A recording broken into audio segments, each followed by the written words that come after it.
बढ़ते हैं अगली सीट के लिए, जहां इछावर सीट की हम बात करेंगे। विधानसभा क्रमांक 158 इछावर सीट पर जहां भारतीय जनता पार्टी के प्रत्याशी रहे करण सिंह वर्मा 2018 का चुनाव जीते थे और इस बार भी भारतीय जनता पार्टी ने करण सिंह वर्मा को ही मैदान में उतारा है। दिनेश निगम जी, आपके पास आना चाहूंगा। शैलेंद्र पटेल हैं यहां पर, कांग्रेस पटेल हैं जो एमएलबी हैं, एमकॉम हैं, और विधानसभा क्षेत्र इछावर के पूर्व विधायक रह चुके हैं शैलेंद्र पटेल। साथ ही हॉकी के राष्ट्रीय खिलाड़ी हैं और यही एक है कि चर्चित चेहरा रहा है। राष्ट्रीय खिलाड़ी रहे, हॉकी के एक चर्चित चेहरा होने के कारण कांग्रेस ने उनको टिकट दिया। और करण सिंह वर्मा जो हैं वो 1975 से संघ से जुड़े हुए, 1980-85 में ब्लॉक के उपाध्यक्ष रहे हैं, 1985 में, 1990 में, 1993 में, 1998 2003 में विधायक भी रहे और जिले के वरिष्ठ नेता माने जा रहे हैं। 7 बार के विधायक चुने गए हैं, इसलिए उनको इस बार फिर से भारतीय जनता पार्टी ने टिकट दिया है और बसपा से हरिप्रसाद सिसोदिया यहां से मैदान में है। आपको क्या लगता है दिनेश निगम जी की ये जो सीट है, इछावर सीट है, इस सीट पर किस तरह के समीकरण बन रहे हैं?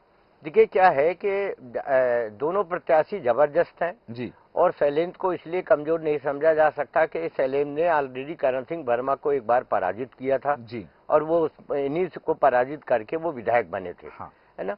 दूसरी बात क्या है कि वो शैलेंद्र के साथ एक प्लस पॉइंट ये है कि वो लगातार चुनाव हारने के बावजूद भी वो लगातार 5 साल तक फील्डिंग ही करते रहे, वहां क्षेत्र में संपर्क में रहे।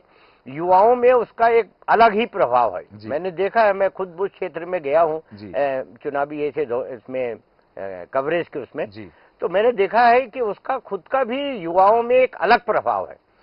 करण सिंह वर्मा, इसमें कोई दो राय नहीं कि जबरदस्त नेता हैं, बहुत बड़ी उन्होंने उनका जो वर्ग है, जो समाज है उनका, उसके एक बहुत बड़े वोट वहां है उस क्षेत्र में। पर अगर आप शैलेंद्र को देखें तो शैलेंद्र को भी अपन कम नहीं समझ सकते। शैलेंद्र के भी वहां जो उसका व्यवहार है या जो उसका काम करने का तरीका है, उससे वो आम जनता प्रभावित है। और चूंकि इस बार एक माहौल ऐसा लग रहा है 2-4 महीने से, जो एक आम चर्चा देखने को मिल रही है कि सरकार परिवर्तन, जनता परिवर्तन चाहती है, जनता परिवर्तन चाहती है। अब मुझे ये तो नहीं मालूम कि 2023 दिसंबर 3 के बाद क्या परिणाम आएंगे, लेकिन जो एक माहौल, जो चर्चा देखने को मिलती है ठेला में, चाय की दुकानों में, आपस में, तो वो एक लगता है कि आम जनता को लगता है कि कुछ परिवर्तन होना चाहिए। और शैलेंद्र में ऐसी कोई छवि नहीं दिखती कि वो चुनाव पराजित हो जाए, इस कारण के वो उनकी ये बुराई सामने आई है। शैलेंद्र के ऊपर अभी तक किसी प्रकार की कोई उंगली नहीं उठाई गई।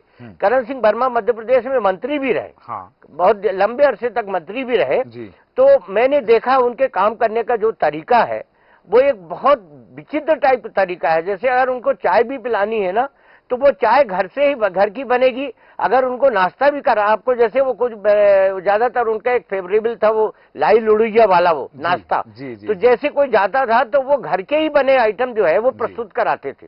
मतलब उनका ये नहीं, उनका जो काम करने का या उनका जो वो है वो बहुत अलग तरीके से था। योगा भी करते थे, डेली वो वहां जाते थे अपना श्यामला हिल्स में वो योगा करने के लिए, है ना। तो ये सब अपनी अपनी खुद की मैंने व्यक्तिगत वो रुचि है। पर शैलेंद्र पटेल के बारे में मैं एक बात अच्छी तरह से जानता हूं कि करण सिंह वर्मा जैसे जबरदस्त आदमी को पराजित करने के बाद, विधायक बनने के बाद भी वो लगातार 5 साल फील्डिंग में रहे। वो आदमी हफ्ते में 5 दिन क्षेत्र में रहता था, 2 दिन भोपाल आता था। असेंबली भी जब चलती थी तो असेंबली में भी अगर 1 हफ्ते विधानसभा चल रही है तो वो 3 दिन विधानसभा अटेंड करता था और 4 दिन अपने विधानसभा क्षेत्र में रहता था। और हारने के बावजूद भी वो लगातार मैंने संपर्क में रहा। तो वहां का परिणाम बड़ा आश्चर्यजनक होगा। जहां तक सवाल बीएसपी का है, देखिए इछावर में बीएसपी और सपा का कोई प्रभाव नहीं है, आश्रम में भी बीएसपी और सपा का कोई प्रभाव नहीं है। सीधे वहां भारतीय जनता पार्टी और कांग्रेस की के सामने लड़ाई है और कांग्रेस से बीजेपी में ही जो भी आगे पीछे होगा वो परिणाम उसके फेवर में जाएगा। वहाँ सपा का और बसपा का न तो इछावर में कोई प्रभाव है, न आष्टा में कोई प्रभाव देखने को मिला है। और मुझे तो लगता है कि ये बात सीहोर बेल्ट में ही ऐसा अगर अपन कहें तो कोई बहुत बड़ी बात नहीं होगी।